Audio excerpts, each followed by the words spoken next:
Yan mga kabising, nasa tangig din naman tayo. Salamat tayo Panginoon nga magandang panahon, di lumakas ang hangin, di lumakas ang alon. Yan, tago pa tayo. Mga pamangkay pa tayo, alas 3 pa lang. Malapit ang tangig eh.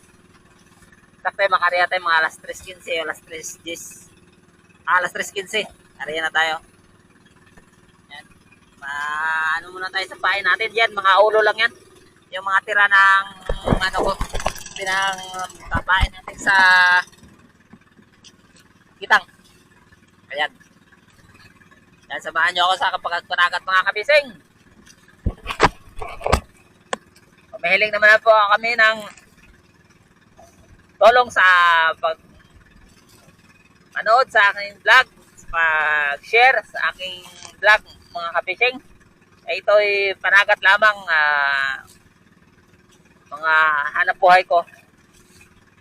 Ito yung hanap buhay ko ngayon, magmangkay o manghuli tayo ng pain para sa patapataw at saka pagdating ng pagkatapos na pamangkay o pangate, magariya tayo ng kitang. Yan, double trip tayo para hindi tayo malugi sa ating takbo dahil malayo to. Kung maganda yung kain ng pusit, yun, steady tayo sa pusit. Saka natin ito yari pagkatapos na natin pamusit ang yung kitang natin. Ayan, maraming salamat mga kabising. Please po, subscribe, DJ Fishing. Pag pinutin ang bell button, i-below nyo po para lang i-update kayo sa aking mga vlog. Pa-like and share din po.